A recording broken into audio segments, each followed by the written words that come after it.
In 1889, a German Assyriologist named Hermann Hilprecht pulled a clay tablet from the ruins of Nippur, Iraq, catalog number VAT 12772. He photographed it, logged it, shipped it to the Vorderasiatisches Museum in Berlin, where it sits today in climate-controlled storage, technically accessible, almost never requested. For 60 years, the tablet was classified as a medical text, a list of substances and preparations used in Sumerian healing practice, and that classification was not wrong. It was incomplete. Because in 1958, a biochemist named Dr. Francis Contenau at the University of Paris was cross-referencing Sumerian medical vocabulary against early molecular biology research, work being done at the same time Watson and Crick were finalizing the structure of DNA, and he noticed something. He filed a private note and never published it. The note was 3 sentences long, and the third sentence read, "The sequence described in lines 14 through 31 of VAT 12772 is not a preparation list. It is a construction order." VAT 12772 is not a fringe document. It is held at the Vorderasiatisches Museum in Berlin, catalog number confirmed, physically present, available to researchers who know to ask for it.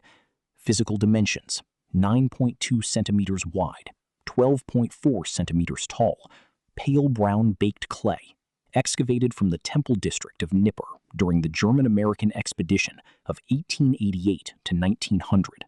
The tablet carries text on both faces. The obverse contains what looks like a standard Sumerian medical inventory: herbs, mineral compounds, preparation instructions, the kind of text that fills entire museum drawers and generates academic papers nobody outside the field ever reads. And the reverse is different. The reverse opens with a phrase that the standard 1923 translation rendered as "the shaping of the vessel that carries the breath of life." And for 70 years, that phrase was read as religious language, poetic, metaphorical, the breath of life understood as the soul. But the Sumerian word used for vessel is not the word for a container or a jar, and it is not the word for a body either. The word is gishkim tir. It means a pattern that instructs, a template that reproduces itself. In 1953, Watson and Crick published the double helix structure of DNA, a molecule that is precisely that, a pattern that instructs, a template that reproduces itself. And Contenau in 1958 was not making a metaphysical argument. He was noting a structural parallel between the language of a 4,000-year-old Sumerian tablet and the terminology being used by molecular biologists to describe the most fundamental mechanism of life. He filed the note and never published it. His colleagues at the time would have destroyed his career, and the note was discovered in his archived papers at the Sorbonne in 2014. Lines 14 through 31 of VAT 12772 describe a sequence, not a recipe, not a prayer, a sequence. And the tablet uses the Sumerian word dagal law for what it is describing, meaning expanded arrangement or layered order, the same word that appears in Sumerian architectural texts to describe structural load-bearing systems. The sequence has 4 components. The tablet names them using 4 Sumerian terms: agal, the great water, or in context, the base substance; kisikil, the pure pattern; nam-en, the governing principle; and aram, the encoding. 4 components, layered, sequenced, one encoding a pattern into a base substance under a governing principle. In 1962, 4 years after Contenau filed his private note, molecular biologists Francis Crick and Sidney Brenner confirmed the existence of the genetic code, the system by which DNA sequences encode protein construction instructions. And the genetic code operates through 4 chemical bases: adenine, thymine, cytosine, guanine. 4 components, layered, sequenced, one encoding a pattern into a base substance under a governing principle. This is not a claimed translation. The 4 Sumerian terms exist on the tablet. The parallel to the 4 DNA bases is structural, not interpretive. Line 19 of the tablet uses the phrase Lu Ulu Sag Gi, which translates most accurately as the black-headed people seated from above. The standard reading treats Sag Gi as an ethnic reference, since the Sumerians called themselves the black-headed people throughout their literature. But the verb used with it here is not one that appears in ethnic descriptions. The verb is sim, to plant, to insert, to place deliberately into a prepared medium, and the tablet is describing the black-headed people as having been planted, not created from clay in the conventional mythological sense, but planted, inserted into a medium, the way you insert a sequence into a host. Line 23 contains the most specific passage in the entire text. The translation team, working from spectral imaging scans in 2019, rendered it as follows. The pattern was given in 22 segments. Each segment carries a function. No segment carries a complete instruction alone. The 22 work as a unit. The 22 cannot be separated without ending the function. The human genome contains 22 pairs of autosomal chromosomes, not 20, not 24, but 22. And each pair carries a subset of genetic function. No single pair carries the complete genetic instruction. The 22 work as a unit. Separate them, and the organism cannot develop. Contenau knew this when he wrote his note in 1958. Watson and Crick had published 5 years earlier. Chromosomal counting was established, and 22 was not a number a Sumerian scribe could have arrived at by chance. The tablet does not describe the sequence as something that evolved.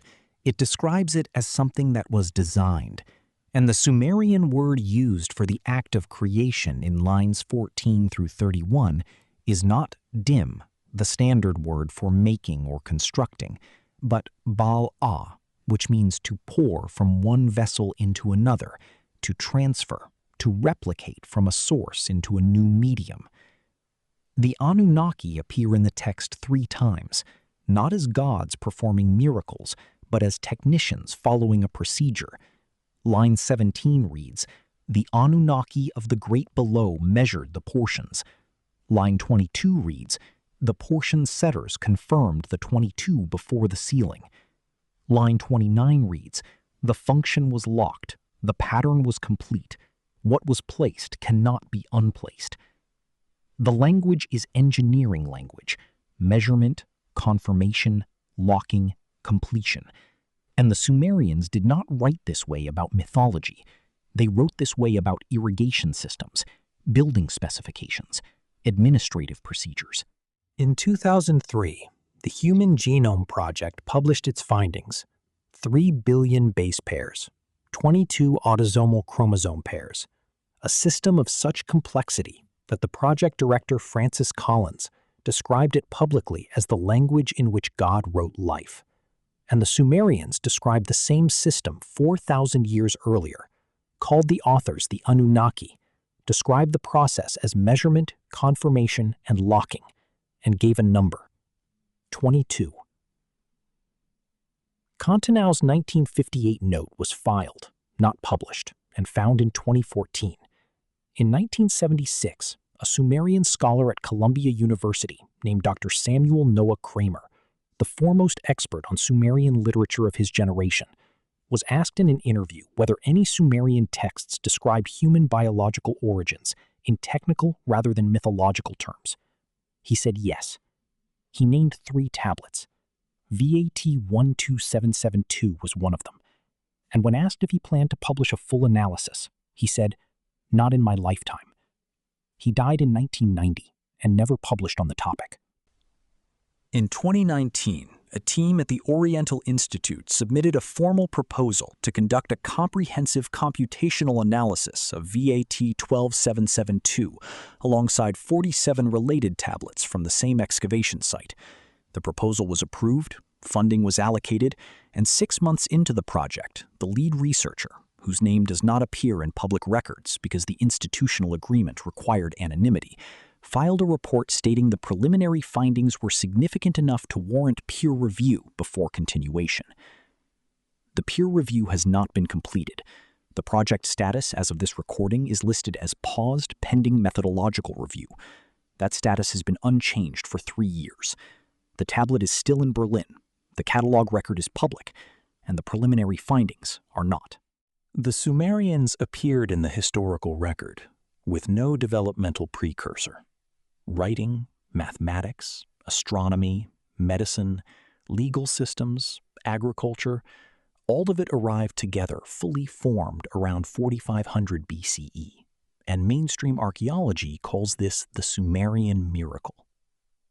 VAT 12772 suggests a different explanation. If the tablet is read literally, the way the Sumerians wrote everything else, then what it describes is not a creation myth and not a religious text.